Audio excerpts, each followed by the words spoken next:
All right, for this week's guest, I wanted to bring on someone who is in the sports business world and the business of the Super Bowl. I thought it was really interesting. We've done coaches, we've done GMs, we've done owners, we've done celebrity fans, we've done the gamut here, but we haven't had someone who's got this vantage point on the Super Bowl. And I wanted to bring in Brian Basloe. Brian is the CEO of Concierge Live, which is a ticketing company. We'll get into the business of it. But before this, Brian was the EVP of ticketing at the Brooklyn Nets. And Brian's got a real grasp on ticket sales, ticket trends, and all of that. And Brian, I wanted to welcome you on the season with Peter Schrager. What's up, buddy? Peter, thanks for having me, man. I appreciate it. This is going to be fun. No doubt. So as this thing was shaking out, I'm watching the AFC Championship game in person, and I'm like, all right, so Chiefs are going, which is probably more glamorous for the Super Bowl than Baltimore, but then you had Lamar, and I'm doing the storylines in my head, and I'm like, I personally love the Lamar storyline, but I guess there's other things with the Chiefs with Dynasty and Taylor Swift and all that. And then when I see the Niners win, I'm like, yeah, but Detroit's the better story because of Detroit not going. So I would imagine those tickets would flood the market. But it's a West Coast trip, so it's easy. You could do it in a day.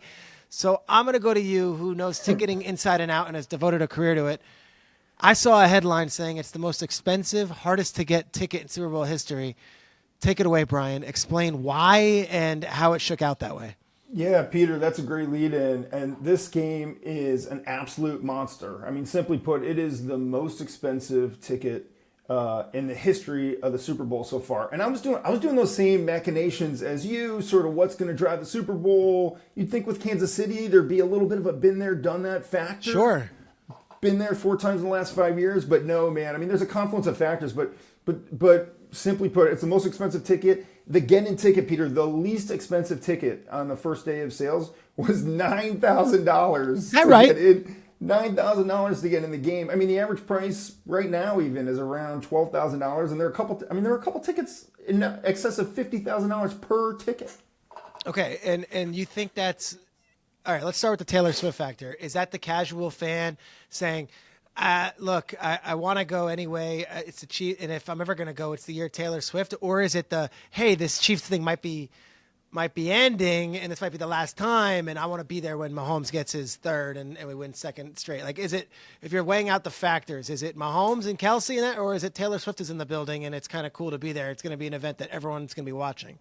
Yeah, listen, Peter, this Taylor Swift effect is real, man. I mean, we've seen it through the regular season and the beginning parts of the playoffs. Tickets are typically probably 20 to 50% more expensive just because she's going to be in the building. I mean, she's not even performing. She's just there. And I think that is the differentiating factor on the Chiefs side. One of the biggest driving factors also is just like San Francisco, that Niner team is huge. Their following is amazing. Probably 26% of the tickets that are sold right now have been from San Francisco. And you see it. You see it when you're on the road. Anytime San Francisco is traveling, I mean, there's a sea of red. That team travels as well as anybody. Well, it's also a national fan base. I think in the 80s, where a lot of these fans that have now the money to go buy tickets and travel to Super Bowls, they were born and they grew up with Montana and Young. So now that generation's in their 30s and 40s. And then, in between, you've had some great runs with Alex Smith and Harbaugh, some great run with Kaepernick, and then these last 5 years have been just success. So to finally see those Niners hoist a Lombardi, first time I think in 29 years it'll be, or 23 years, I think that matters. But you're right. Niners fans, they do that, bang, bang, Niner gang. Like, they are everywhere. In Philly last year at the NFC Championship, there was a sea of red, and that's Philly fans who do not sell their tickets to opposing fans. Exactly. Also, most of those fans that were in the 80s that grew up with Montana, many of them have started tech companies, so they drive the price up as well. So, but yeah, man, it's huge. Is that another thing? It's like the Niners fan base has the money to spend, so them as opposed to other ones, like it is a lot of tech people. Maybe that's a broad brush. Who's spending $9,000 for just a general admission, like a regular ticket in a stadium, other than someone who's got the money to spend it? Yeah, I mean, the wealth factor in San Francisco definitely plays a role. The other thing, Peter, that we haven't talked about is the Vegas factor, man. It is a real factor. So the Raiders, and you'll enjoy this. I mean, the Raiders, just in the regular season, the average ticket price for a Raiders game is a little over $1,000. That's 150% more than the average ticket in the NFL. And I don't think it was because of the Raiders' hot, play on the field. it is, particularly road teams. Those fans love to travel to Vegas to see their team play. Now both team, now you have both markets going to, and as the Super Bowl's never been in Vegas. I can't even frankly fathom the idea of Super Bowl weekend in Las Vegas. Kind of breaks my brain thinking about what it's going to be like. It'll probably be good for your sponsor, BetterHelp. It's going to be a big weekend. Yeah, so the TV ratings will be through the roof. I think it's going to be, mega, maybe the highest rated ever. And again, the Swift thing is real, but also these are the two probably the best teams of the last 5 years. If you want to say it, like who gets the furthest in the playoffs. Niners have lost multiple NFC, playoff games in recent years, but of course have been to the Super Bowl and want to redeem themselves. Buying a Super Bowl ticket, it sounds so naive from me. And it sounds like an arrogant media guy who would never have to, go in these waters because I'm there with a credential. But if I wanted to buy a ticket, how is that done to the Super Bowl? Yeah, I mean, listen, the only sort of official way is a company called On Location Experiences. I used to work there. It's a portfolio company of the NFL and then partnership and the owners in Endeavor. So that's the official way. And then listen, there are lots of different, sort of secondary markets that where people can source tickets. There's lots of different ways, but the main sort of official way is that company On Location Experiences. Okay, now your company, Concierge Live, you're not a ticket broker. You are a ticket provider for. I love your concept here because we've talked about it. Can you tell the listeners what your company does and how how you look at the market from a strategic vantage point, but also looking at it from almost like a mathematical way? Yeah, thank you so much for asking. So, our core business, we are a software for sports sponsors to manage their tickets. We're like a CRM system for sponsors to manage their tickets. That is our core business. But our clients also say, hey, listen, it's not in our regular tickets, but we're looking to go to the Super Bowl. Can you help us source these tickets? So that's where sort of the interest in keeping an eye on these things comes from. Yeah. So give an example. Say you have a client and it's let's just say it's Morgan Stanley or Goldman Sachs, and they come to your company and they say, we want to go, forget the Super Bowl. We want to go to Knicks versus Heat. Where do you go from there? So they say we want to go to Knicks versus Heat, and we ask them different questions as far as where they want to sit, who they're taking, what part of the product, because it's not just the ticket all the time. Sometimes they need sort of a whole run of show. So we'll take that information, we'll go source the tickets, we'll give them prices, and then we can actually just chaperone them the entire time. Yeah. Okay. So do you feel like this crowd is going to be a mix of mostly corporate, or do you think this is the Chiefs fans? They're like, we're coming, and the Niners fans are coming. I said it last week walking around the AFC Championship game. I'm like, I love the Super Bowl, and it is awesome in the building, and it is one of my favorite things to be at, especially in the opening kickoff when the lights go out. I'm like, but this element of looking into the crowd and seeing a sea of purple and a sea of red and knowing every single person that's here is here because they freaking love their team. It's a little different than the Super Bowl, which is still amazing in its own way, and it's the biggest stage. What do you anticipate? Because these two fan bases are very good. Listen, that's a great question. And I think historically the Super Bowl has gotten a little bit of a bad rap of being a corporate scene. I have personally seen, and I don't know if you agree, Peter, I think the last couple of years, fans have really stepped up. Totally. And it's been more fan engagement. Being in the building has a much better energy than it had maybe 5 or 10 years ago. I think these teams are going to show out. I think it's going to show up in a big way. I also think because it's a rematch, because both these teams are probably the best two teams in the league, as predicted by you a year in advance, which is also incredible. I think it's going to be a fan-based thing, and I think it's going to be a really exciting crowd. Yeah, I do too. I think the Bengals-Rams one was interesting because it was in Los Angeles, so I assumed it would be all Rams fans. That place was flooded with orange and black and white, and Bengals fans knew we hadn't been to the Super Bowl since 1989. We're coming. This one's a little different, and yet I feel like both fan bases will show out. Do you have any idea where Swift will be seated in that Las Vegas Super Bowl? That one, not yet. I mean, I'm likely she'll be in a suite, but I'd be happy to sort of follow up with you on that one. Speaking of your other... How does that even work? Does CBS, do they take care of that and say we want the best vantage point for when our cameras come, or is it Travis Kelce's suite?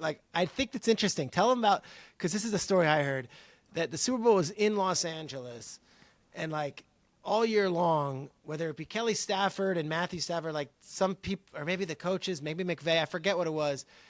Those guys in their contracts have suites for games, but then once a Super Bowl happens, that goes to the league. Like, because I think it was interesting. Like, it became a different conversation. Nothing bad. I think Kelly Stafford was very happy to be celebrating a Super Bowl in a suite. It wasn't an issue, but I think that was a unique one, and the Tampa one was because those were in their buildings. But who owns the suites? Because is it the Raiders handle it or the league handles it? It's a great question. At the top of the pyramid, it's the league. So the league will be working all of that out. Also, on the Taylor Swift factor, have you been following this, by the way? The internet is like trying to solve the mystery of how to get Taylor to the game. She has a show in Japan the day beforehand. She has a show right after in Australia. The internet is trying to solve the mystery of how to get her there. There's a 100-hour time difference. I'll solve it for you. A massive private jet. That's how, there's the internet mystery. No, in all seriousness, I was on Simmons and I was like, do you think she'll be there? He's like, yes. And then I asked my co-host, Aaron Wong Kaufman, months ago we talked about this. And we kind of came out not realizing the show was the night before. I thought it was the night of that she had a show. It sounds like she's got 4 nights in a row, and the last night ends, and then the Super Bowl is after that, and then it's Australia, that she can make it all work. But if it was the same day, you work in ticketing, what kind of disaster would that be for Taylor Swift if she just canceled a show in Japan? She can't do that, right? Listen, we're in uncharted waters at this point. But I think at this point, Taylor Swift can do sort of whatever she wants to do. And I'm feeling come hell or high water, she'd be at the game. Aaron, get up here on the mic, because I think we had the debate, and we said what she could do is, if she was to cancel, it's all what if. Sounds like she's going to be there. If she canceled, she can give back like 2 nights and have 2 more nights later on for all the people who she canceled on. Does that sound like a nice compromise in the ticketing world? Yeah, I mean, I think if she rescheduled that show and added an additional date, more people get to see her. I think fans would be, in general, very happy with that. Brian, your thoughts? You're offering a 2-for-1, Taylor. Hey, sorry, Yes. I missed you. Now you can go to 2 shows. That's a nice compensation, right? That's kind of nice, man. I like what you're doing here. This is a hell of a business plan. That's what I would do. All right, so Super Bowl, big picture, because you do all sporting events. Is that the hardest ticket to get in sports, or am I off and it's like some random tennis match or something? No, you're 100% right. So Super Bowl typically has been the most expensive by a factor of a lot. The one thing kind of creeping up on it has been F1. F1 has been like a craze in America. 2 years ago, the one in Miami just really set some records. But Super Bowl is in a category. It's all its own. And that's always been the case, and since you've been doing this professionally, or is that the last decade where Super Bowl just took on a different demand to be there? It's always been the case, but the factor at which it's the highest, and just sort of the professionalization of, on both sides of it, the supply side and the demand side. Super Bowl is the biggest, but it gets more and more and more expensive, and the market gets more efficient every single year. Even last year, I thought. So last year with Philly coming, that's a huge market, again, a very wealthy market, a much bigger city than San Francisco. That was a monster game, and this is double the initial price. I think you hit it with the location. I think Vegas brings a different glamour and glitz and excitement level than perhaps Arizona, which has had many Super Bowls and is a bit sleepy, if you will. If you're like, "Oh, I'm coming with my boys," and we're like, Vegas, I feel like already had this amazing aura around it for a celebration and a party, and now you add the biggest game. And I keep on mentioning Swift. I think it's real. It is real. I mean, it is like statistically real. It's just going to be a huge weekend. Okay, and before we let you go, my last thing is when you go to the Super Bowl and it's the average fan buying a ticket, what else do you get in that if you just get a Super Bowl ticket? Is it just access to the game, or are there ways that you can also, in that journey, you package it with, I'm going to get to go to an exclusive party. I'm going to see T-Pain perform. I'm going to end up seeing Zach Bryan perform. Like, I know the NFL has On Location and they have events, but is it a la carte? How is that all handled if I'm Johnny Niners fan and screw it, I just hit the lottery or I just had a really good year financially, I'm taking my kid to the Super Bowl? Is it just we got the game, we got to find our own hotel, or like how is it all done? Yeah, it's a great question. I mean, On Location Experiences, again, they do tickets, hotels, they sponsor their own events. They have and that's called On Location Experiences if you're looking. Like, that's what that company's called. Correct. So they specifically have it, and they have their own proprietary pregame event. But there are, every hospitality vendor in the world has some pop-up going on that weekend. Also, like, as you know, there are some of the best parties throughout that weekend. That Thursday night, Friday night, Saturday night, Sports Illustrated has a party. Fanatics and Michael Rubin has a secret VIP party that everybody tries to get into. There's some pretty fun events that weekend. I went to the Michael Rubin party last year. Were you there, Brian? I was not. I'm hoping, this podcast will help me in the go forward. I went there last year. It was in Arizona. It was really fun. I've never even thought to be invited to the July 4th thing. That's not my world. They don't want the disgusting me coming in there with my stained white T-shirt and Old Navy white pants. But I did go to the Super Bowl one. I was happy enough to go. And I will tell you, I saw Bryce Young, talked to him for a while. Saw Michael Parsons, talked to him for a while. And then I saw at that party David Tepper, Jerry Jones, Mark Davis, Bob Kraft. Like that party is a party to be at, and yet I think it's nearly impossible to get in unless you know someone who knows someone who knows someone who, in last year's case, I did. Listen, you're the someone I know. Listen, next time go for a +1. I'm available. That's it. You could come. We could do it. All right, Super Bowl. That's in. Brian, I appreciate it. Real quick, tell us about your company, where we can find it, and if there's a website we can use to use your services. Yeah, Concierge Live, conciergelive.com. Any sports sponsors, please reach out. We'd love to help you. Okay, when you say sports sponsors, just real quick, what does that mean? Because I'm thinking of like, okay, Doritos sponsors a Super Bowl party, but when you say sports sponsors for tickets, what's that mean? Yeah, no, it just means usually when you're a sponsor of a league or a team or a venue, with those sponsorship come a lot of tickets, and that's where our company comes in. When you need to manage those tickets on a day-to-day basis, we're sort of the CRM system for you to manage all those tickets. Got it. And it's a software that I can log in and not have to use a middleman. I could just kind of go in and see, and it could be like, all right, well, you could give these tickets to these people, and this is how we do that. We divvy it up amongst employees, whatever else. Totally. If you work for Chase Bank and you're an employee and you're saying, hey, how do I access the company tickets? We're the portal for you to be able to do that. That's great. I love it. Smart. If the NFL has free tickets lying around, you let me know. That's it. And maybe I don't know if they're a client, but maybe I could help you make that introduction as well. All right, Brian Basloe, awesome stuff. Thank you. The hottest ticket of all time, it sounds like, this Super Bowl 58 in Las Vegas. Dude, I appreciate your time. Thanks so much, Peter.